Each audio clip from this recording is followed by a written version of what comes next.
Hey everybody, welcome back to the channel. Getting back to work on the Cobra in this video. When we left off, I had been doing quite a bit of wiring. It's pretty much all done at this point. There's just a few little things I'll have to finish up, and then also the gauge install, or the gauges install. Yeah, for the most part, the wiring, as far as the dieting the harness, getting the fans, getting the new ECU, majority of that is done. Big thing that is coming up on the list that I'm going to start working on in this video is the completion of the dash. Now that all the wiring's in place, I need to finish up, the adjustments I'm making to that new dashboard.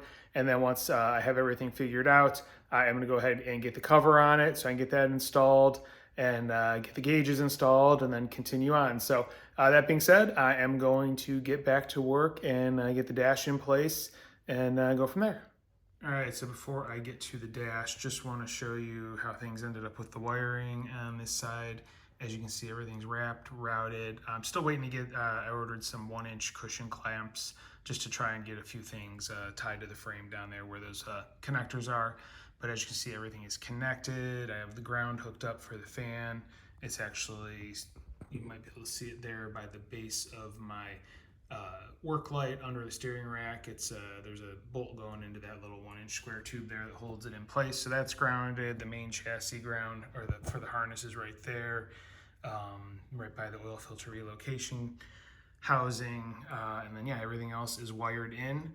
One note I did realize as I was putting that together, I made a mistake. The brown wire from the main harness that would connect into the front harness, which is for the running lights, for some reason or another, I forgot that needed to be reconnected into the main harness when I ran into the back of the car. So I had to then extend it and rewrap into the chassis or into the dashboard area.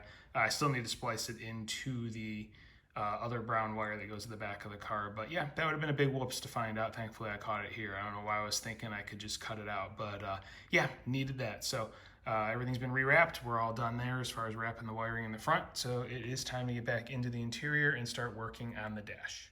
All right, and just real quick, you can see one of those is the brown coming from the front. I cut the other one, which was only going to the back, and then spliced it in. So the lower portion, that's what goes to the switch, and then the upper two that are coming out of this shrink wrap, one goes to the back of the car, one goes to the front. So I now have my running lights again, should be good to go there.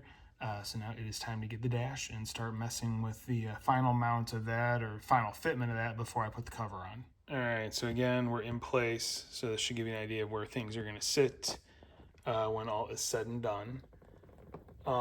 First thing I need to address is this is pre-drilled for where the Shelby holes would be, because there's, I believe, a roll tube that goes there, and then this would just kind of tuck under the tube, and then there'd be a screw below it. With the factory 5, the tube's higher. So what I'll probably do is just, get like a tab of flat bar aluminum, use the existing hole riveted in, and then drill a small hole, and then just have the screw going through the dash in that lower hole into the tab. So that'll resolve that one. In a real Shelby, there are also 2 screws, one on each side, to kind of balance that out. So I'm gonna have to figure out those and get tabs in place for those. So that's gonna be on the list to get done pretty quick here.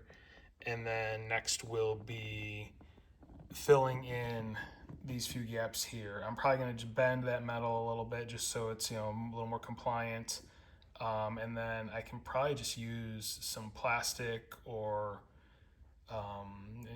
maybe a piece of like thin plastic and just kind of rivet to the back, or even some aluminum if I have some thin scrap aluminum, just to kind of fill in that gap, and then have something to form the cover around when I put the cover on. So I'm gonna have to do that for both sides. So that'll be for this area here. Down here is cut to clear the hinges. So I'm gonna go ahead and see if I can get some stuff figured out and get this thing fitted. All right, so looking at reference photos from an SC, the hole on this side, you can see I have a little dot there. That's roughly where it is in comparison to the light bulb and the other gauge that goes there, and the height to the body. So what I did is I kind of measured that from this hole to that one, and then on this side, same distance over, put a hole there. I will try and match the height once I have a better idea where this thing is going to sit flush, but that should at least give me a ballpark of where I'll need to drill a hole to go through the frame. So those are done. Next will be to mess around with filling in these gaps. All right, update time. So this is where the dash is gonna sit when all said and done. As you can see, I put a piece of bar stock in here, riveted into the old hole, and then drilled and tapped a hole in it for the sheet metal screw that I'm using. There will be a collar on that one when it's installed, but that hole is like 2 size, so I didn't really need to bother with it right now. As far as the 2 outer holes, there is one, there is the other. I did make those a little oversized just for positioning, and then I have the collars on them just so I had the ability to clamp them down once they were drilled and everything. But yeah, as you stand back, you can see that everything is centered as far as like looking at where the steering shaft comes through. It's in the right spot. The holes look pretty good as far as where the retainers are. So we are all set there. Next on the list is going to be just kind of devising some sort of filler for that upper area there, and same thing on the other side, and then I can go ahead and get the cover on. All right, so working on the fill piece for this side, I got some thin cardboard from an old box, actually Keurig K-Cup box, and this is what I've come up with as far as the template goes.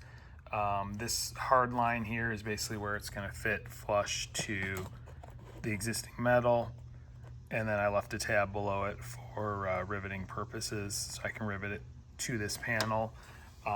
So yeah, I'm going to go ahead, use this and transfer it to some actual thin aluminum, and then I can just rivet a piece of aluminum to this aluminum, and I will have something to wrap with the cover.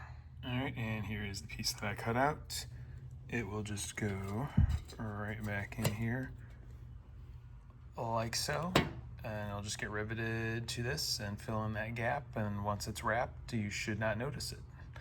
There is like foam, a pretty good thick piece of foam on the back of the dash cover, so that should actually kind of cover any little bump that's here. I might just try and put a little silicone in the little area just to kind of even it out. But like with the old dash cover, it had 2 holes like this cut into it, wide open right here on the old style, and the foam was over it, and you never even would have noticed it unless you like pushed in and found the holes. So that's one side done. I'm gonna go ahead and do the same for the other side.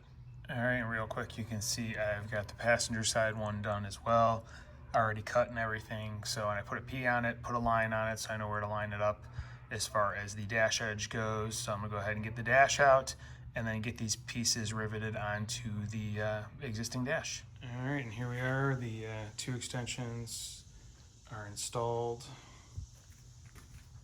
You can also see I took off the protectant wrap, not really needed anymore.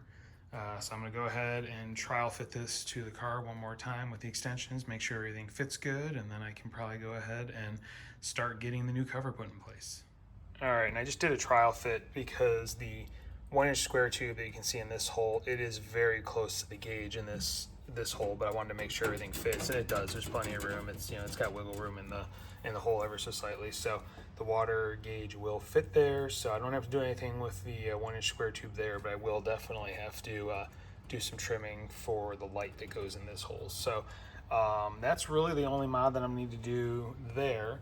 And then as far as the dash goes, you can see once this has cover on it, obviously it's gonna fill those gaps. Those little bit of gaps that you have there. I didn't want to go too high because it rubs the body, where the mold is. So same thing with the other side. Enough room there, and once the pad with the foam is in place, there will be no gaps, so it should be good. This one, you can see it in place as well. So all set as far as the fillers go. So yeah, next is going to be to clean everything up and get the cover on. All right, so as you can see, I've got everything set up on a table. I did go ahead and outline where I want the face of the dash to lay on the pad. That box right there is kind of roughly where the signature was, just so I have an idea where it's going to be in relation to the pad or the dash. So what my plan is, I'm going to clean off. I already went over it once with brake cleaner, but I'm going to do the whole front, all of the leading edges of the dash itself, get that adhered. I'm going to let that dry, and then I can come back once it's dried on the front, make my cuts, flip it over, make the cuts as needed, and then glue the back portions down as required. So that's the plan of attack. There's a pretty good sized thing of glue there. It can be used multiple times as long as you clean the tip out, and it needs like 3 hours to dry between applications. So that should work. I think that's gonna be my safest bet to make sure everything is good and adhered. So again, I'm gonna go over every one of the leading edges, or these edges that it has to glue to at this point in time, get everything nice and cleaned up and ready to go. And then I will go ahead and spray some glue down. It says to spray it pretty heavy, let it sit for a couple of minutes, and then try pressing the two things together. So that is what I'm gonna do. All right, well, not much to visibly see here, but you can see I've got the thing flipped over after getting the front cover, or the front side on. I flipped it over and went through the process of cutting little notches and taping and adhering and whatnot to try and get this cover in place and wrapped around and glued so I can put it in the car. So both sides are done. It's a little bit of a pain in the butt. You can see like spots where every like 6 to 8 inches I did have to cut notches going around like the arch, just so I could fold everything and work it a little bit at a time. But it is all in place, so I'm gonna let it dry overnight and see what the results are. All right, it is the next day, so this is sat for well over 24 hours. I'm gonna go ahead and get this all apart, try and get all the tape off. You can see like some spots the duct tape left residue, but if you just take a piece of duct tape and just lightly dab at it, it pulls that residue off. I already did it in a couple of spots over there, so it's pretty easily fixable. So yeah, I'm gonna go ahead and start cleaning this up, and we'll see what we end up with. All right, well, here it is, rough idea of what it is gonna look like. I just have it kind of mocked up, obviously. Still have to cut out all of the gauge holes, and I just did a rough cut on the steering shaft just to be able to get it in place. But yeah, this is what it's gonna look like with the brace and everything. I'm not sure why this has some lumps in it. I don't know if it's just the way the glue adhered. I'm hoping some of those will work out over time. We'll see. Get a little sun on it, and maybe things will settle a little bit better. This thing, like I said, has been sitting on a table with weights and stuff on it, so that could have been part of it. But yeah, so here we are. Next on the list is going to be to start cutting everything out and fitting the gauges and whatnot, and seeing how everything works out. All right, quick update. Been a few days. This has been sitting here flat, and some of the marks that I was worried about, like you can see here, they're starting to work themselves out. I do think it was basically when it was flipped over, this was a little bit crunched up, and that's what caused some of these indentations. So I think over time, a little bit of sun and heating, cooling, things like that, those will work themselves out. There's also some marks on it from when I had it taped, because when I sent it into Shelby, I had kind of it's squared off as to where I wanted the signature to be. But anyway, I think it's going to look okay once some time passes and it gets some sun on it and whatnot, and everything stretches and shrinks and does its thing. So that being said, I'm probably going to end the video here, because doing the cutting out of all the holes and whatnot, it's going to take some time, because it's going to be some detail work, and I'm probably going to do that just a little bit at a time as I find time to do it, because I have to get back on the car. As far as the car goes, I still have to get in the engine bay, pull the valve covers off. I have to set the base timing, get the distributor installed, put the new valve covers in. I want to get some Nord locks for the exhaust hardware, because there's a couple bolts that were loose, and I want to get something on those to keep those tight. So get the exhaust headers bolted and tight, get the new valve covers on, get the distributor in, the timing set. I need to pull the water pump off, and I want to reseal it because it did have some leaks, a little seepage from behind. While that's off, I'm probably going to replace all of the radiator hoses, because I think these are the original hoses from when this was built back in 2000. And even though it's got low mileage, that's still a lot of age on rubber. So get those replaced. And then just many other things, just to get finalized and prepped and whatnot.